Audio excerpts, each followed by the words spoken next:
Hello everyone, welcome to our channel.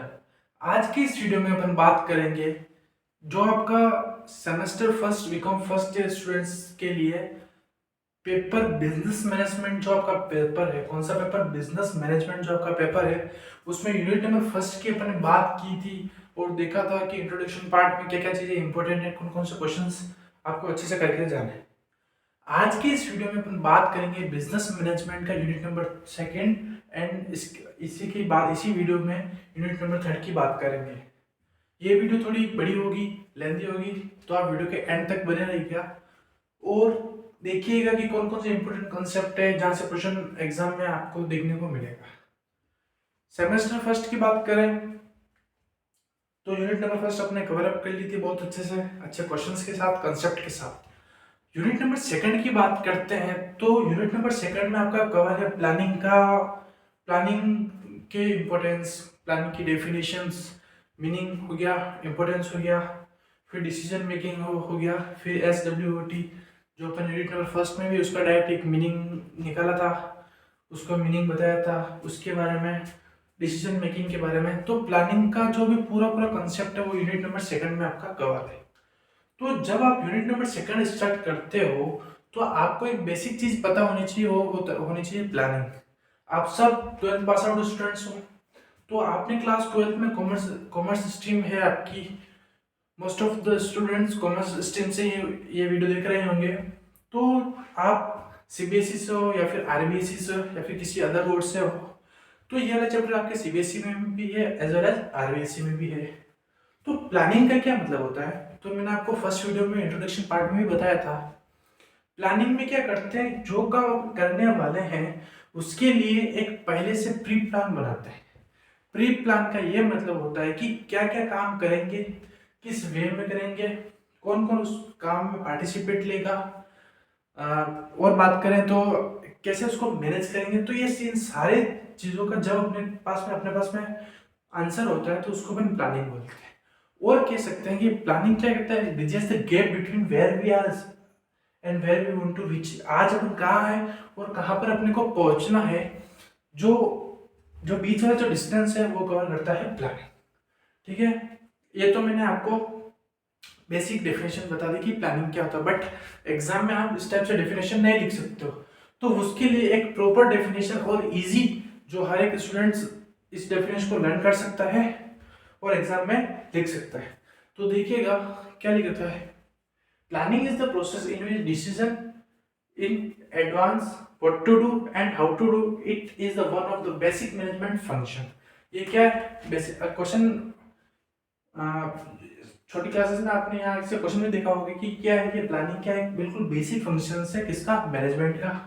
तो ये इसमें ये लिख सकते हो और लिख सकते हो आप, planning just the gap between where we are and where we want to reach. कहाँ पर अपन है और कहाँ पर पहुंचना है, ये वाला जो गैप कवर करता है वो करता है प्लानिंग।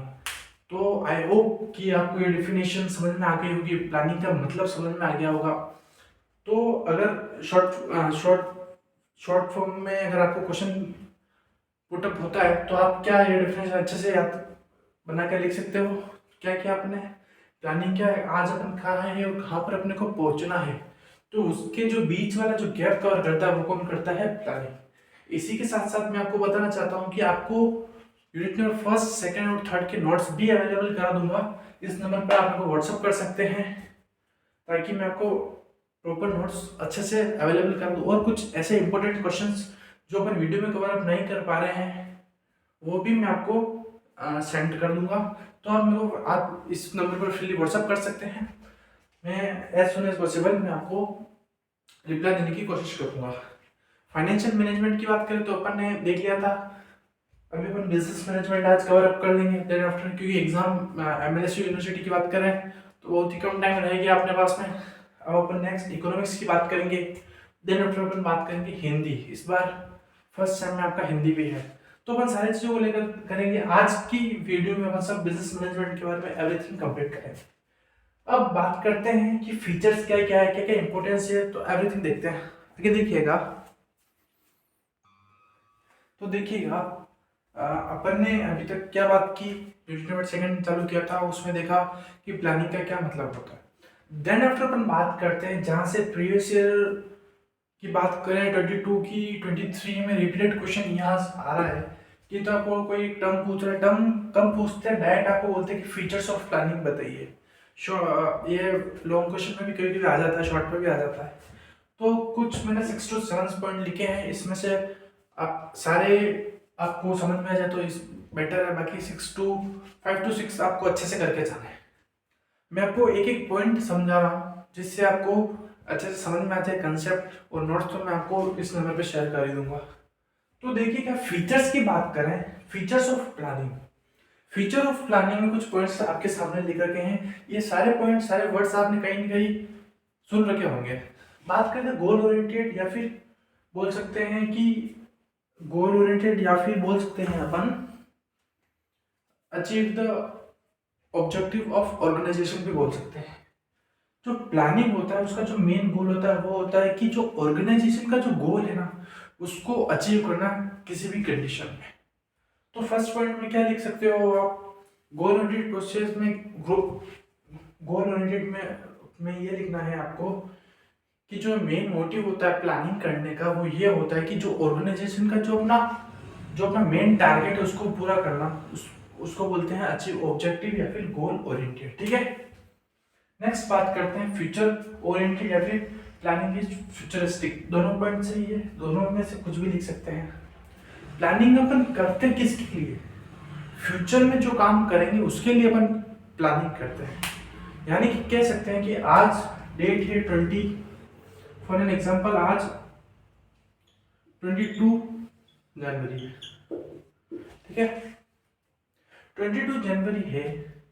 तो अपने को फॉर एन एग्जांपल अपने घर में कुछ इवेंट है, वो है अपने को 26 जन को, 26 जन को कुछ इवेंट है। तो प्लानिंग कब करेंगे, 26 से पहले करेंगे ना अपन, 26 से पहले करेंगे। क्या ऐसा कभी होता है क्या आज प्रोग्राम खत्म हो गया उसके बाद में उस इवेंट की प्लानिंग करें, नहीं। तो ध्यान रखिएगा, प्लानिंग क्या बोला, फ्यूचर ओरिएंटेड बोलते हैं। यानी कि प्लानिंग किसके लिए की जाती है, फ्यूचर में जो एक्टिविटी करेंगे अपन, जिस टारगेट, जो अपना टारगेट है, फ्यूचर का जो टारगेट है उसके लिए अपन प्लानिंग करते हैं। जैसे कि और एग्जांपल समझो मैं आपको, तो सेमेस्टर फर्स्ट अपने अभी तक आए नहीं, अभी आने बाकी है, यानी कि 2 to 4 डेज आपके पास रिमेनिंग है। तो आप प्लान कर रहे हो कि इस वे में अपने को पढ़ना है, ये पढ़ना है, ये छोड़ना है। तो उसको बोलते हैं फ्यूचरिस्टिक, या फिर प्लानिंग इज फ्यूचरिस्टिक या फिर फ्यूचर ओरिएंटेड। ठीक है, समझ में आया। तो जो भी प्लान करेंगे वो किसके लिए करेंगे, अपन फ्यूचर के लिए करते हैं। आगे बात करते हैं थर्ड पॉइंट की, डिसीजन मेकिंग। जो प्लानिंग होता है ना वो अपने को हेल्प करता है डिसीजन मेकिंग में। ठीक है, डिसीजन मेकिंग में हेल्प कैसे कर रहा है देखिएगा, planning help and decision making. Decision making help में कैसे करता है कि जब कुछ अपन जो गोल बनाते हैं, अपन को अपने को इस टारगेट पे पहुंचना है, तो उसके लिए ऑर्गेनाइजेशन की बात करें, बड़े स्केल की बात करें, तो ये एक बहुत बड़ा टास्क रहता है कि क्या क्या प्लानिंग करेंगे, किस वे में प्लानिंग करेंगे। तो कंपनी के जो टॉप मैनेजमेंट की बात करते हैं, सीईओ, ठीक है, सीईओ, डायरेक्टर्स हो, मैनेजर्स हो, ठीक है, तो ये सारे डिस्कशन करते हैं, इनका बहुत बड़ी मीटिंग होती है, वहाँ पर डिस्कशन करते हैं किसके बारे में, ओनली फॉर प्लानिंग के बारे में। तो क्या बोल सकते हैं, प्लानिंग क्या है, डिसीजन मेकिंग भी डिसीजन मेकिंग प्रोसेस में हेल्प करता है। फिर बोल रहा है कि प्लानिंग क्या है, डायनेमिक प्रोसेस है। डायनेमिक प्रोसेस कैसे देखिएगा, ध्यान से सुनिएगा। डायनेमिक प्रोसेस इसलिए बोला क्योंकि अपने को पता है कि जो एनवायरनमेंट है वो क्या है कि चेंजेस है। जो कंडीशन आज है जरूर नहीं कि वो कंडीशन कल रहे। जैसे कि अपने को नहीं पता था कि पेंडेमिक आएगा, क्या कभी सोचा था कि पेंडेमिक इंडिया में आएगा, नहीं। बट पेंडेमिक आया इंडिया में, उसके बाद में अपने कुछ चेंजेस अपने ऊपर खुद के कि क्लाइमेट्स में चेंजेस हुए, तो सारी चीज़ें में चेंजेस हुआ। उसके हिसाब से जो डिमांड है, खुद कुछ गुड्स की डिमांड बढ़ गई, किसकी कम हो गई। तो क्या कि एनवायरनमेंट क्या होता है, चेंजेस होता रहता है। तो उसके हिसाब से बोला कि प्लानिंग क्या है, डायनेमिक प्रोसेस है। यानी कि आज सोचा है क्योंकि अपन काम किसके लिए कर रहे हैं, फ्यूचर के लिए कर रहे हैं, फ्यूचर गोल के लिए कर रहे हैं। आज अपने सोचा है कि इस वे में प्लानिंग करेंगे, बट कुछ क्लाइमेट कुछ जैसे कि मान लीजिएगा कि अपन प्लान कर रहे हैं तो उसके अकॉर्डिंग कुछ चेंजेस आ गया तो अपने को क्या करेगा, अपने प्लान में भी चेंजेस करना जरूरी है। तो इसलिए बोला प्लानिंग क्या है, डायनेमिक प्रोसेस है। नेक्स्ट बोला कि कंटिन्यूअस प्रोसेस। कंटिन्यूअस प्रोसेस क्या होता है, देखिएगा कुछ भी काम करते हैं तो एक एंड रिजल्ट मिलता है अपने को, बट उसके बाद में अपन बैठते नहीं है। उसके बाद में अपने जो नेक्स्ट गोल होता है उसकी तरफ अपन मूव फॉरवर्ड होते हैं। जैसे कि एग्जाम्पल की बात कर रहे हैं अपन, फर्स्ट सेमेस्टर की बात करें तो अभी अपन पढ़ रहे हैं, फर्स्ट सेमेस्टर खत्म होते ही आपका सेमेस्टर सेकंड चालू, तो उसके लिए भी अपन प्लानिंग करेंगे। तो क्या करेंगे, एक गोल बनाएंगे। फ्यूचर ओरिएंटेड में क्या लिख सकते हो आप कि सेमेस्टर सेकंड अभी तक चालू नहीं हो तो उससे पहले अपन फ्यूचर के लिए प्लानिंग कर रहे हैं, इसलिए डिसीजन मेकिंग डायनेमिक चेंजेस उसका। अच्छा, हो सकता है कि आपने गोल बनाया और वो जो टारगेट बनाया, और हो सकता है कि मान लो आपका एग्जाम कैंसिल हो गया, तो जो प्लानिंग हुई वो क्या हुई, कैंसिल। इसलिए हो सकता है डायनेमिक एनवायरनमेंट। ऐसा समझ में आया आपको? कंटिन्यूअस प्रोसेस है, सेमेस्टर फर्स्ट खत्म होगा, फिर आप आपका नया प्लान बनाओगे, फिर उसको इम्प्लीमेंट करोगे, देन रिजल्ट आएगा, फिर आप move forward become second year में आओगे, फिर आपका सेमेस्टर फर्स्ट आया, फिर सेमेस्टर सेकंड। तो ये क्या है, कंटिन्यूअस प्रोसेस है। यानी कि कह सकते हैं कि ऐसा नहीं होता है कि प्लानिंग एक बार ही की जाती है। एक गोल अपने को, अपना जो मेन टारगेट होता है वो अपने को अचीव हो जाता है, उसके बाद में अपन मूव फॉरवर्ड होते हैं अपना नेक्स्ट गोल के लिए। ठीक है, तो समझ में आया आपको कंटिन्यूअस प्रोसेस। फिर प्राइमरी फंक्शंस ऑफ मैनेजमेंट, ये मैंने आपको डेफिनेशन में बताया था कि प्लानिंग क्या है, प्राइमरी फंक्शन है किसका, मैनेजमेंट का। देन बात की परवेजिंग, एक ये टर्म है परवेजिंग, यहाँ पर स्टूडेंट्स बहुत ज़्यादा कंफ्यूजन होते हैं। परवेजिव का ये मतलब होता है कि आपने क्लास 12 में सीबीएसई में इंक्लूड था, इस टाइप का कुछ डायग्राम देखा होगा ट्रायंगल शेप का, top level, middle level, lower level. ये तीन मैनेजमेंट की बेसिकली लेवल्स होती है, top level, middle level, lower level. जो टॉप लेवल होती है वो कुछ काम ज़्यादा करती है, बर्डन फोर्स यानी कि दिमाग से जो काम किया जाता है वो ज़्यादा करती है। फिर middle level, lower level hard work ज़्यादा करती है। इस टाइप से अपन कह सकते हैं। ठीक है, जरूरी नहीं कि सब टॉप लेवल करती है, लोअर लेवल भी कुछ काम, ऐसे काम भी है कि लोअर लेवल के बिना टॉप लेवल नहीं चल सकता, टॉप लेवल के बिना मिडिल लेवल नहीं चल सकता, या लोअर लेवल नहीं चल सकता। परवेजिव का ये मतलब होता है कि जो प्लानिंग है वो आपको हर एक लेवल पर जरूरी है, हर एक लेवल पर, in the sense top level के लिए भी आपको प्लानिंग चाहिए, मिडिल लेवल के लिए भी आपको प्लानिंग चाहिए, एंड देन लोअर लेवल के लिए भी प्लानिंग चाहिए। तो अपने 6 to 7 पॉइंट्स कवर किए। आई होप कि आपको अच्छे से समझ में आए होंगे। अगर किसी भी पॉइंट में दिक्कत हो, डाउट हो किसी भी तरह का, तो आप मेरे को इस 9462205541 यहाँ पर आप फ्रीली मेरे को व्हाट्सअप कर सकते हैं। तो मैं एज सुन एज पॉसिबल मैं आपको रिप्लाई दूंगा किसी भी डाउट का। अगर आपको नोट्स भी चाहिए हो तो भी आप मेरे को फ्रीली व्हाट्सअप कर सकते हैं। नेक्स्ट बात करते हैं अपन, नेक्स्ट कुछ इंपॉर्टेंट क्वेश्चंस की ओर बात करते हैं अपन कि इस स्टेप से भी क्वेश्चन पुट अप हो सकता है। जैसे कि what is project planning, project planning क्या होता है, कोऑपरेटिव प्लानिंग क्या होता है, ऑपरेशनल प्लानिंग क्या होता है, प्लानिंग्स क्या होती है, ट्रेडिशनल थ्योरी ऑफ मोटिवेशन। ये अच्छा क्वेश्चन है। इसमें 3 to 4 कुछ मेथड्स है, अलग अलग लोगों ने अपनी अपनी थ्योरी देख रखी है। तो आप ये वाला जो है इसका मैं आपको आप मेरे को व्हाट्सअप कर सकते हैं, वहाँ पर मैं आपको नोट्स दे दूंगा इस वाले क्वेश्चन। ठीक है, एक्सप्लेन हेuriस्टिक और बीजीएस मैट्रिक्स, ये कुछ क्वेश्चंस है, इनका मेरे पास नोट्स अवेलेबल है क्वेश्चन फॉर्मेट में, तो मैं आपको वहाँ से शेयर कर दूंगा। अगर बात करें प्रोजेक्ट प्लानिंग, तो प्रोजेक्ट प्लानिंग क्या होती है समझ लीजिएगा।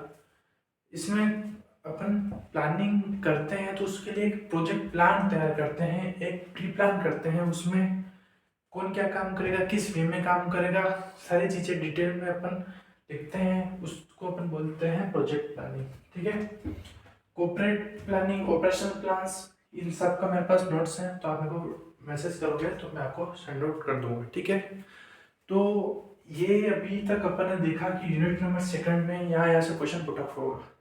नेक्स्ट यूनिट नंबर थर्ड की बात करेंगे अब अपन कि थर्ड यूनिट में क्या क्या कवर है। नेक्स्ट बात करेंगे अपन यूनिट नंबर थर्ड की। जब बात करते हैं तो इसमें जो जो टॉपिक्स आपके कवर है वो कवर है आपका ऑर्गेनाइजेशन के बारे में। Unit number 3 organisation, meaning, importance, type, structures, forms of organisations, decentralisation, delegation of authority, ये सारी जो चीज़ें हैं वो कवर है आपका यूनिट नंबर 3 में।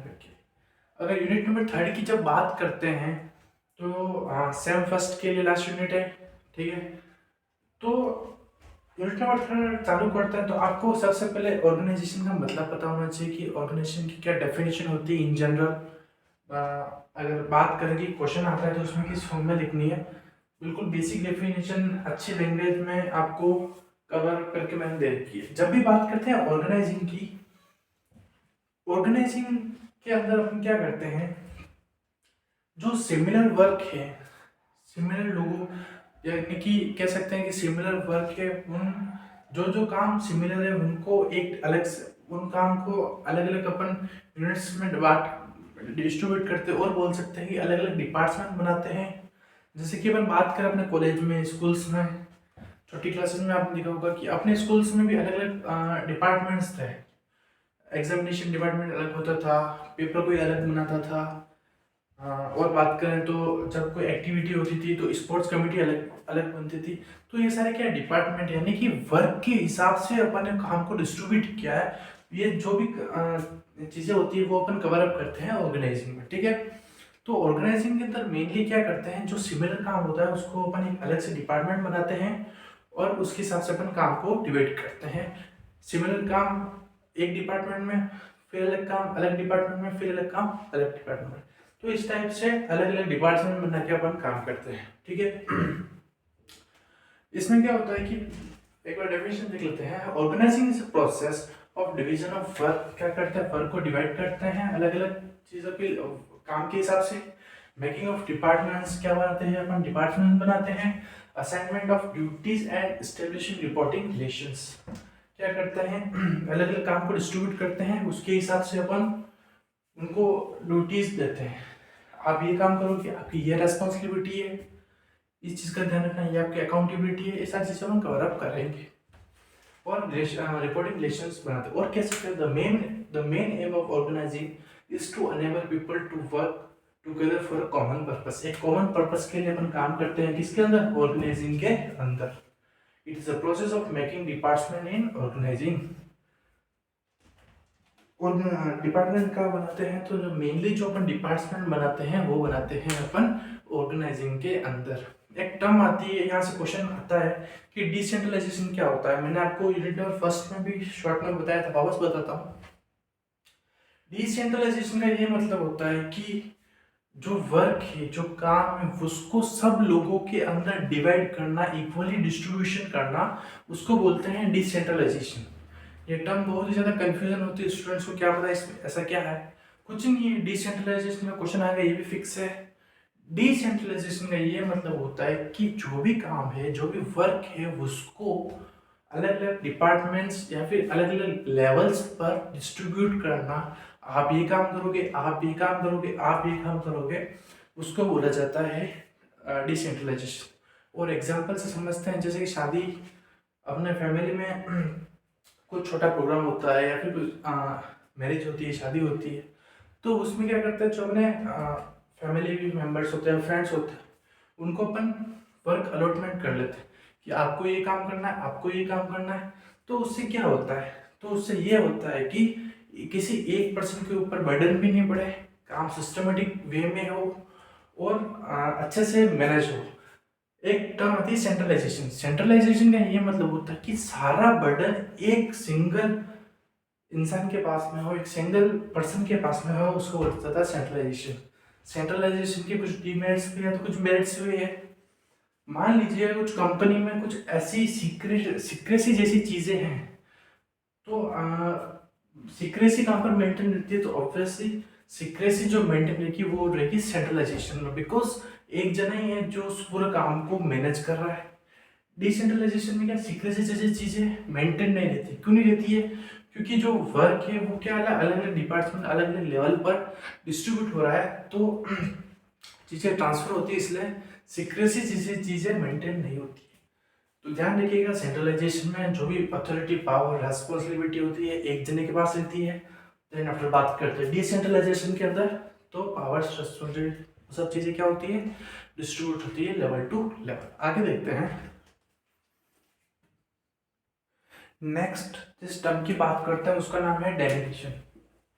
इसमें बहुत बहुत स्टूडेंट कंफ्यूज भी होते हैं और कई बार क्वेश्चन पूछ लिया जाता है कि डेलीगेशन क्या होता है, एक्सप्लेन करो, इम्पोर्टेंस क्या है, इस टाइप से क्वेश्चन आता है कभी कभी। तो देखिएगा डेलीगेशन के अंदर क्या होता है कि जो अपने पास में जो अथॉरिटी होती है, क्या होती है, जो अपने पास में अथॉरिटी होती है उसको सुपीरियर से अपन नीचे डाउनवर्ड ट्रांसफर करते हैं किसके पास में, सबऑर्डिनेट के पास में, उसको बोलते हैं डेलीगेशन। समझ में आया डेलीगेशन क्या होता है, पढ़ लेते हैं। It refer to transfer of power, क्या, जो अपने पास में जो पावर है उसको क्या करना, ट्रांसफर करना फ्रॉम सुपीरियर। सुपीरियर बड़ा टर्म है एज कम्पेयर टू किससे, सबऑर्डिनेट से। और देखिए superior down transfer of power, power को क्या करना है, ट्रांसफर किससे और किसको करना है, सुपीरियर यानी कि जो टॉप लेवल पर है उसके बाद में जो उसके नीचे जो है उसको पावर ट्रांसफर करना, उसको बोलते हैं क्या, कौन से टर्म, डेलीगेशन। तो इस टर्म का ध्यान रखिएगा, power from superior to subordinate within the limits. कुछ लिमिट्स होती हैं, उस लिमिट्स के अंदर आपको सारी चीजें को क्या करना पड़ता है, ट्रांसफर करना पड़ता है। आगे बात करते हैं डाउनवर्ड ट्रांसफर ऑफ अथॉरिटी। क्या होता है डेलीगेशन, क्या होता है डेलीगेशन का ये मतलब होता है downward transfer of authority, authority को डाउनवर्ड ट्रांसफर करना, बट किसके अंदर, कुछ लिमिट्स के अंदर। कुछ आपको लिमिट्स बताई दी जाएगी, उस लिमिट्स के अंदर आपको उन चीज़ों को ट्रांसफर करना पड़ेगा। और कुछ इंपोर्टेंट क्वेश्चंस की बात तक कर लेते हैं अपन यूनिट नंबर 3 के अंदर। तो देखिएगा कुछ इंपॉर्टेंट क्वेश्चन यहाँ से भी बन सकते हैं आपके एग्जाम में सेमेस्टर फर्स्ट में। अकाउंटेबिलिटी रेस्पॉन्सिबिलिटी क्या होता है ये आपको अच्छे से आना चाहिए। यहाँ से क्वेश्चन आ सकता है, यहाँ से क्वेश्चन आ सकता है। Then after informal organisation, formal organisation और इनफॉर्मल ऑर्गेनाइजेशन क्या होता है, ऐसा ज़्यादा इंपॉर्टेंट नहीं है ये वाले, बट तो भी देख कर जाना। इनफॉर्मल ऑर्गेनाइजेशन और फॉर्मल ऑर्गेनाइजेशन क्या होती है, इफेक्टिव कम्युनिकेशन का है क्या, ये एक अच्छा टॉपिक है। कम्युनिकेशन क्या होता है, एक प्रॉपर प्रोसेस होता है, उसमें एक सेंडर होता है, एक रिसीवर होता है। सेंडर अपनी बात बोलता है, रिसीवर कुछ डिकेट्स होती है, कोड्स होती है, उसमें मैसेज चेंजेस होता है। तो ये सारी चीज़ें हैं, मैं आपको क्वेश्चन फॉर्मेट में, आप मेरे को इस नंबर व्हाट्सअप कीजिएगा, मैं आपको एवरीथिंग सेंड कर दूंगा फ्री ऑफ कॉस्ट, कोई चार्ज नहीं है। बस आप चैनल से जुड़े रहिए और अपना सपोर्ट करते रहिएगा, शेयर कीजिए सारे फ्रेंड्स के अंदर, जिससे सारे स्टूडेंट्स को फ़ायदा मिले। और कमेंट करके ज़रूर बताना कि आपको ये वीडियो कैसा लगा, आपको कुछ चीज़ें समझ में आ रही कि नहीं आ रही है, कंसेप्ट कैसे लग रहे हैं, और आपको हेल्प हो रही है या नहीं हो रही है, ये सारी चीज़ें आप कमेंट करके ज़रूर बताएं। इफेक्टिव कम्युनिकेशन की बात करते हैं, और एक ये वाला क्वेश्चन भी अच्छा क्वेश्चन है और आपका आना चाहिए, क्योंकि आप एक कॉमर्स के स्टूडेंट्स हो। जरूरी नहीं कि सारी चीज़ें बीकॉम में आए, इतनी सारी चीज़ें होती है, बट कुछ चीज़ें ही एग्जाम में आती है। But as a commerce student आपको कंसेप्ट अच्छे से क्लियर होने चाहिए। तो ये सारे मैंने कुछ और इम्पोर्टेंट क्वेश्चंस बताए हैं। आज के इस वीडियो को यहीं एंड करते हैं, इसी चैनल पर आप बने रहिएगा। नेक्स्ट जो वीडियो आएगा अपना, वो आएगा इकोनॉमिक्स से रिलेटेड, अच्छे से सारी चीज़ों को कंसेप्ट वाइज क्लियर करेंगे, इंपॉर्टेंट क्वेश्चंस की बात करेंगे, यूनिट वाइज करेंगे अपन। मेरे पास अभी भी टाइम है, कोई इशू नहीं है। वीडियो को अच्छे से देखिएगा, और एडिशनल क्वेश्चंस आप चाहते हो कि अच्छे से पढ़कर जाएँ, कॉलेज टॉप करने की अगर आपकी इच्छा है, तो आप मेरे को इस नंबर व्हाट्सअप कीजिए, कर सकते हैं। मैं आपको और पर्सनल अटेंशन देकर आपको चीज़ें बता दूंगा, तो उन चीज़ों का आप ध्यान रखिएगा, तो ताकि आपको ज़्यादा बेनिफिट हो, ठीक है। नेक्स्ट जो वीडियो आएगा वो इकोनॉमिक्स के रिलेटेड आएगा। तो थैंक यू, आप एंड तक बने रहिए उसके लिए। तो दिलीप सिंह नाचोलिया करके अपना यूट्यूब चैनल है, यहाँ पर मैथ्स, ट्रिक्स, रीजनिंग की कंसेप्ट क्लासेस कंपटीशन एग्जाम्स के लिए। देन आफ्टर कॉमर्स की बात करें तो 11-12 की वन शॉट वीडियोज अवेलेबल है। इसी के साथ साथ BCom first year, and then very soon we our team uploaded BBA semester also. BBA के लिए भी हम क्लासेस अपलोड करेंगे, और बीए स्टूडेंट्स, बीए के अंदर जो सेमेस्टर सिस्टम चालू हुआ है तो कौन सा सब्जेक्ट आपको अपलोड करवाना है सबसे पहले, तो आप मेरे को फ्रीली व्हाट्सअप कर सकते हैं। जो स्टूडेंट्स बीकॉम के अंदर हिंदी मीडियम से हैं वो एक बार मेरे से मैसेज जरूर कीजिएगा, तो मैं उनके लिए कुछ करूँगा, ठीक है। क्योंकि ये सब चीज़ें इंग्लिश में है, मेरा बैकग्राउंड भी इंग्लिश है, तो उसकी वजह से कुछ दिक्कत आ सकती है हिंदी मीडियम स्टूडेंट्स के लिए। तो आप मेरे को इस नंबर पर व्हाट्सअप कीजिएगा, तो मैं जो मेरे से हेल्प हो सकेगी मैं आपको करूँगा। Thank you and have a nice day.